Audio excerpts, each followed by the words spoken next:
Coming up on Nebraska Stories, future artists finding their way, the craft of spinning wool, the next generation of cyber warriors, watching the creative process in reverse, a visit to the Old West, and a trek through Fontanelle Forest.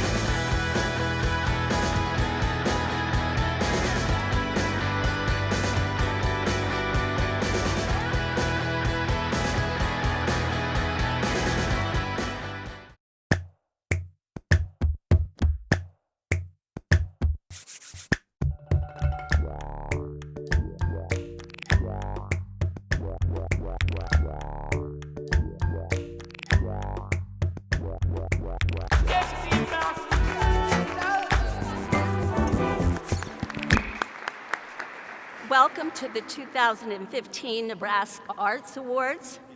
Each year, Nebraskans for the Arts honors the best of the best in Nebraska arts education. Yes, I know, but you could live with us and I... This year, 2 schools share that honor, and they couldn't be more different.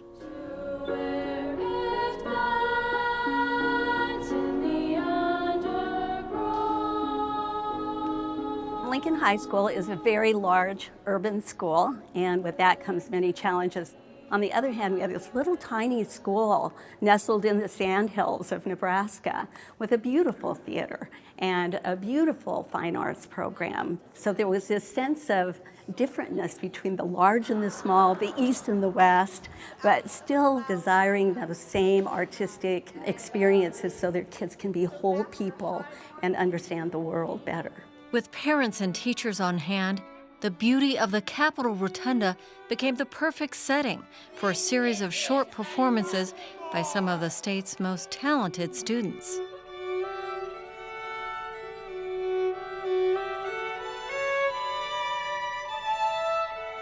The arts are what makes us human. They're what we appreciate about the world around us. And so for Lincoln High to win this, it says a lot about our school and our system and what we want our kids to learn. That it's not all about textbooks, it's about what do kids love, what do they like to do. Passionately, devotedly. Yes, but Edgar, What she is very lets young. them connect in the world and find their own place in the world. Help me!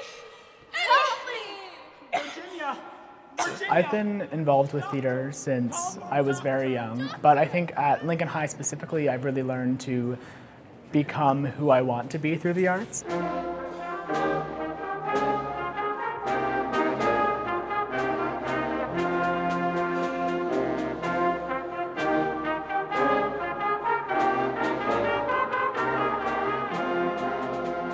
Most people haven't heard of our town, haven't been there, but the kids work extremely hard and are extremely dedicated. And to have the Nebraskan for the Arts find us, this little teeny tiny school with 67 kids from 7th grade to 12th grade, and see that we're excelling in the arts is a great honor.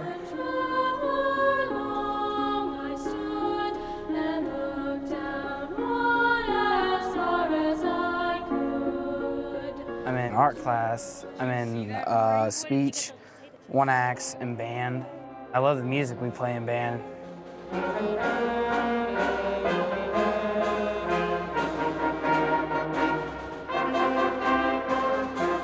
One acts and speech, I think that's really helped me. You're not as embarrassed to speak in front of people. I think that helped me out a lot. Marie! Tom! Carl! What a surprise! The challenge is for you to go out and tell people exactly what the arts have done for you. I am in band, choir, speech, and one act. I'm not much of a sports person, and so the arts programs have more to offer to me. Our teachers are phenomenal. I can't even speak of how well they've encouraged me. all the fabulous teachers at Hyannis and all the fabulous teachers at Lincoln High School, we're student first. We wouldn't be in this job or doing the things that we love if it wasn't for the students that we get to work with every day. And so the ability to facilitate students to find something about themselves and to become great at something, that's just a tremendous success story shared by all of us, whether it be a small school or a large school, it doesn't matter. In the state of Nebraska, if you belong to the arts, you belong to a community larger than yourself. Lord, help my poor soul. This is as faithful an account as I am able to furnish, to the death of one Edgar A. Poe.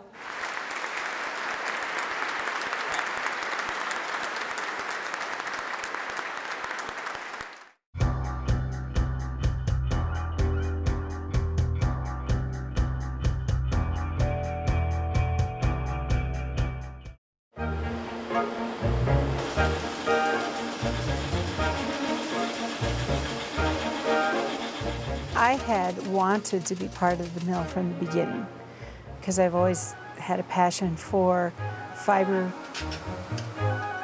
There aren't many wool mills in the United States, but one can be found here, near the town of Mitchell. There's more and more people that definitely want on their product made in USA, so it's starting to matter. Nebraska's only wool mill sits on the land Peggy Jo's great-grandfather bought. Edwin Brown was a farmer and a sheep producer. He did that until his death, and my grandfather took over 3/4 of the farm and continued. And then this was what my dad did.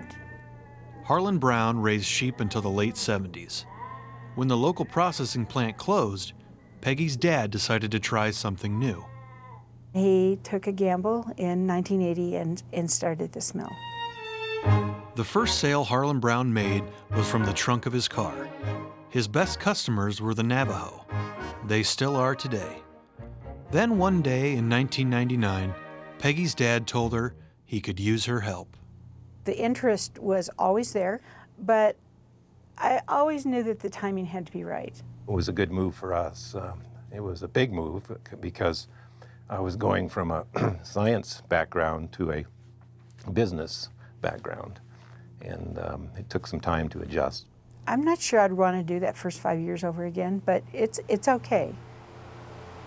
Building on her father's success, Peggy and Robert expanded the size of the mill and updated the equipment, including an on-site waste treatment process. Living in a rural community presents some problems as far as wastewater disposal. You know, there's nothing out there that you can just, plug in and it would work. So we had to start from scratch. Robert designed a high-tech filtration system that recycles up to 90% of the water used in the wool dyeing process. The wastewater really is, first of all, it's colored and it's high strength in salts, and it's usually pretty hot. With his PhD, with his experience in science, with his knowledge of research, was able to come in here and take our little company to a whole different level. All this helped get the attention of a New York designer. We were lucky enough to produce some yarn that was used for the last Winter Olympics. Ralph Lauren used that to knit gloves and scarves. Though they wanted to expand to the garment industry, their major market is the craft industry. They have customers across the U.S. and all over the world. I'm going to say I haven't seen you in here before. Oh, well, I've been a few times. It's always kind of fun to see a store customer come in and walk out and say, "Oh, I just love being here." They have the best wool here. Well, I've been buying Lamb's Pride yarn in Wisconsin, but there's a lot more of it here. I still find an incredible satisfaction just working with our product. The colors, the texture. I'm used to giving tours. And now, another generation is entering the family business. Now it's going to be put into our large inventory that then we can pull from and ship from. So He has a wide range of experience, and then he has absolutely a delightful young woman that he married. I wooed her with an Afghan. He just finished kindergarten, and he came to me one afternoon and he said, "Mom, I've got it all figured out. I'm just going to skip school and go right into business." Andrew Wells went on to graduate college, and now he and his wife Brittany work together, just as Andrew's parents, grandparents, and great-grandparents have all done. From 25 to 65 is a long haul. You got to have a lot of passion and you've got to have a lot of commitment. When it comes to running a wool mill, passion and commitment may be in the Wells family genes.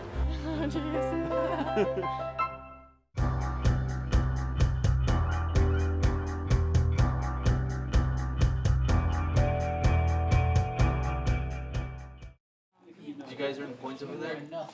No, we're installing the antivirus. It's game day at Omaha South High School How do you find antivirus software in here? for the state level of the National Cyber Patriot Competition. Hey, I found something. The Packers are taking on a handful of other metro area teams, all competing from computer labs at their own schools. It is a cybersecurity competition, but we are only on the defense, not the offense. And it's securing our computers, so if it were to be attacked, we would be safe. The idea is to secure a kind of like a fake network. It's put on a virtual machine, so we can do almost whatever we want without wrecking the real computer. But we're scored on the good things we do, and we get points taken away on the negative things we do. Checking passwords, checking viruses, making sure they're running antiviruses, that software is updated and current, who has access rights into the system. If they're not on a list of these people are okay to be here, they better not be on the list, so they're removing people. Students spent a semester practicing, leading up to this 6-hour competition.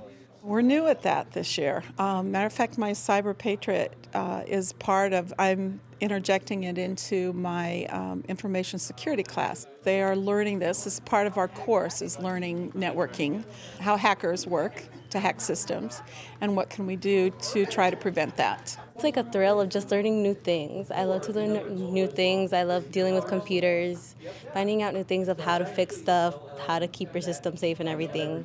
Yeah, it's a lot of fun. You just mess around, learn new things by trial and error, have friends help you. The South team did well enough in a division for less experienced teams to advance to another round of competition. But they were winners in a different way. With the global cost of cybercrime estimated at $400 billion, these students gained experience in a high-demand field. Hands-on experience. The other part is the fact that we are always pushing career and college with these students. This is real world. They study about what people in the real world do. So they know that this is a valid career with huge money tied to it, huge opportunities. The internet is growing as well as hackers. The demand for people in cybersecurity is getting higher, and like the people that are actually into cybersecurity is not like up there yet. I'm trying to remove the Nectar toolbar, which might be a security hazard. The cyber specialist career is looking really promising. I'm going to try it again.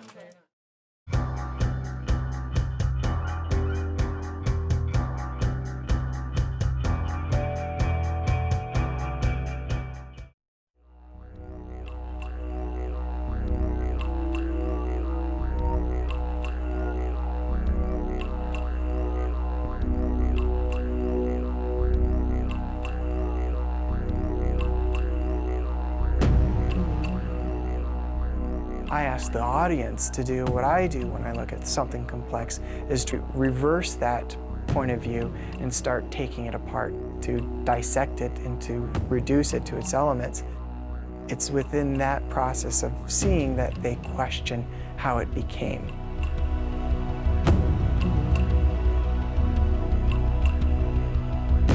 This is what the piece looked like as I got it out of the kiln today. This would be the opening of the kiln. I like to take the piece outside of its gravitational movement and the way it was melted in the kiln and shift that perspective. Maybe it's like this. Now gravity is working like this. I like the alignment of this break with this opening right here. What we have here is somewhat of an issue where the band has touched this hard brick back here and is stuck to it. So I'm going to go in here and do a little bit of surgery and, like a dentist, drill.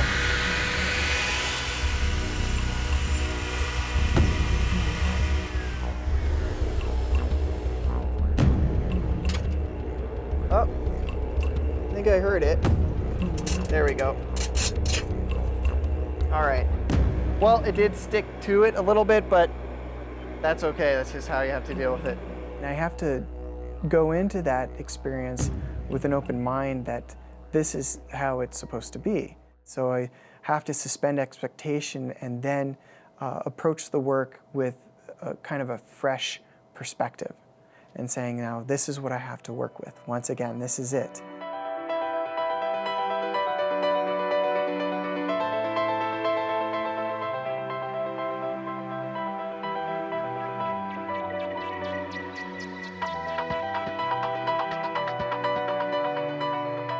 There is this point where you put it in the kiln, you give up control. What I'm doing is I'm embracing that lack of control. So it looks like we've got a loop fell off of the sculpture and it's landed in the firebox. I'm gonna need to get it out, otherwise it's gonna fuse to the kiln. So I've got this rod right here, I'm just gonna pull it out. So it's gonna be glowing red hot. Hopefully we can get it past the burner. All right, yeah, I got it. You set things up to succeed, but your expectation or the results can be totally different. I mean, look at my life. I was supposed to be a doctor. I went to school to study chemistry and biology. Lo and behold, I'm a sculptor working with clay. All those experiences formed me, and that's how my work is. It comes about through an evolution of previous events.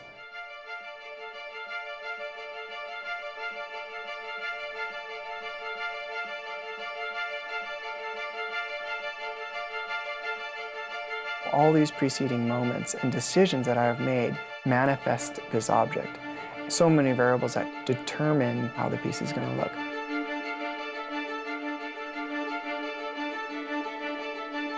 The decisions that led me to working with clay, it really came down to the fact that I was in a liberal arts school studying pre-med. Because it was a liberal arts school, we had to take an art class. This is in the light in here. I'm like, oh, what did I do wrong? The first year, I was touching the material and I fell in love with its kind of sensual feeling and that you can mold it into anything you want.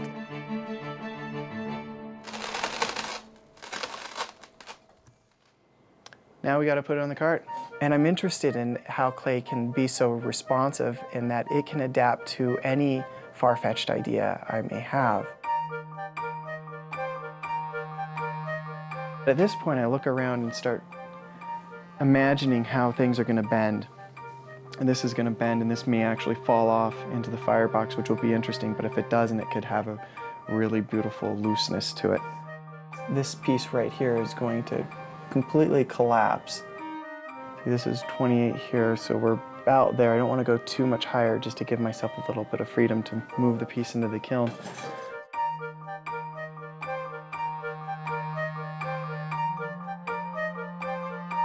When I was a kid, I had this playroom, which became our laboratory, my brother and I. And we had a few toolboxes, and we would take apart our toys just to see how they work. Then if they were broken toys, it was even better, because then we could take those parts and play, you know, engineer and scientist at the same time.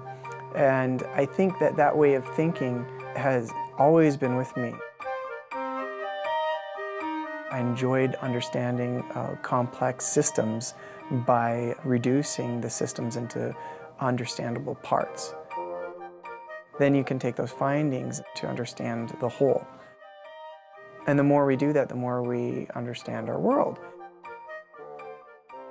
So I have to build this piece within a box and then give it enough space to let it move. All these elements that I've created previous to the construction of the piece set the limitations for how that piece is going to be constructed. I don't want to guide the viewer to a point of discovery. I want the viewer just to open up a perspective through questioning and curiosity and amazement that they could then come up with some sort of idea, some sort of notion about who they are or how they interact with the world. I'd like it to elicit some sort of mystery or a question. Like, how did this happen? So that we can take those questions about the artwork and maybe reflect upon ourselves. How did this happen?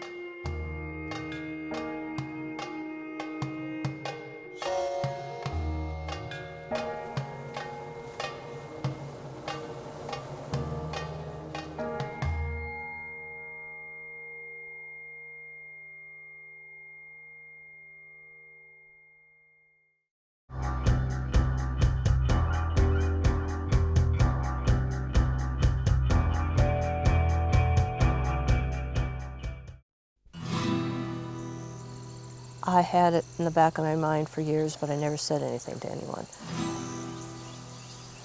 Winnetoon Boardwalk back in time, 1910. That was pretty much when Winnetoon was at its peak.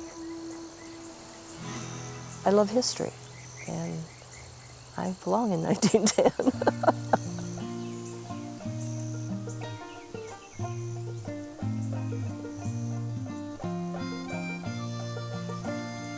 I loved outhouses, and I wanted to develop that. The one that's X-rated was original with this spot.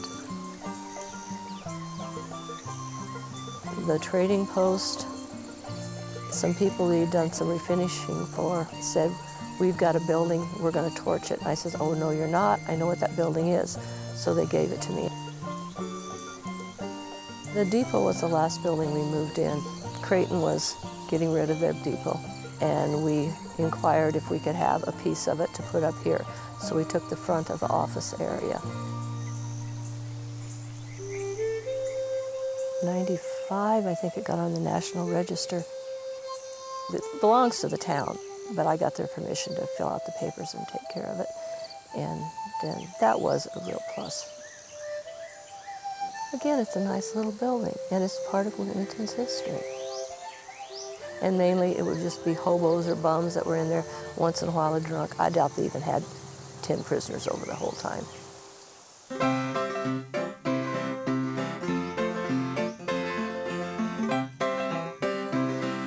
He came in the workshop and kind of looked around, and as he was going out, I said, do you think you can fix that chair? He says, I don't know, but I can try. And then he was here 21 years. And he would chainsaw carve, and I dressed like an old-time stripper because I stripped furniture.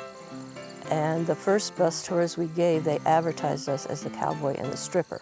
So I shocked everybody, and I dressed like a stripper. Only I was very well covered.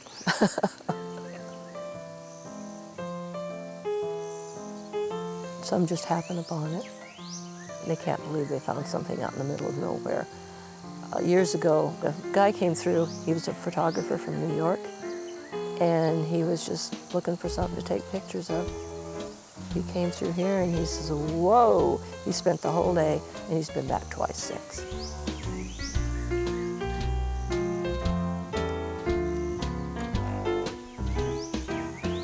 I guess it's because I want people to enjoy it. I'm just going to keep plugging along while I can. And when I die, I hope it's running between buildings.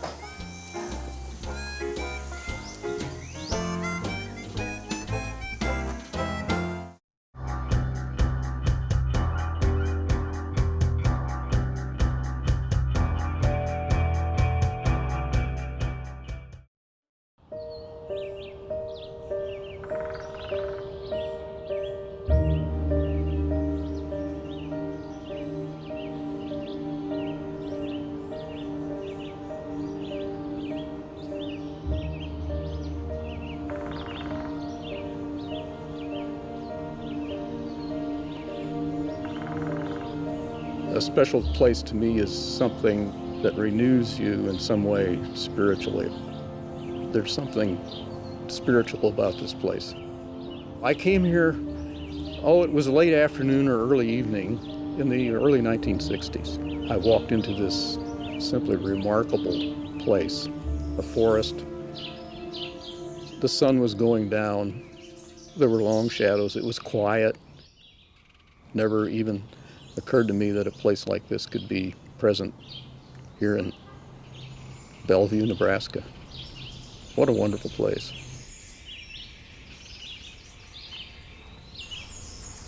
Do you know what this is? Education is a significant part of Fontenelle Forest. That makes me feel really good about this place. It's not really a screech, it's more like a little. Can you do that? There's nothing really more exciting than having a child come up to you when you're walking down the path with a beetle, you know, looking at you saying, "Look at this, what is this?"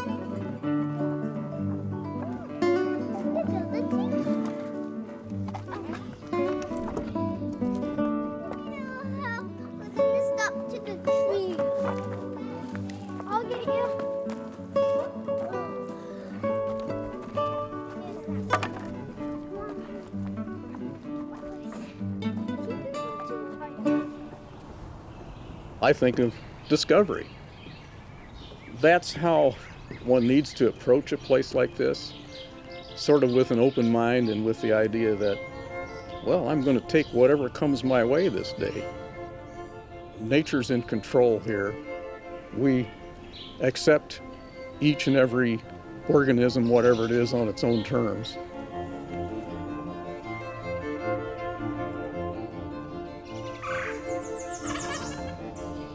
That's the sort of experience that I get when I go to Fontenelle Forest. I just don't know what's going to happen today.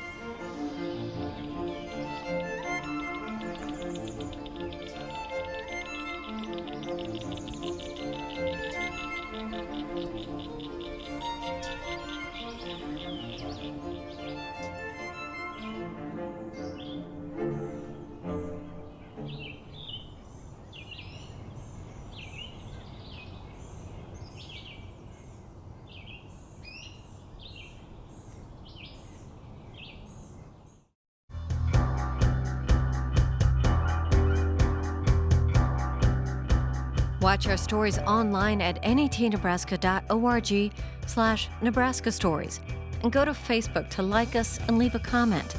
Join the Nebraska Stories conversation.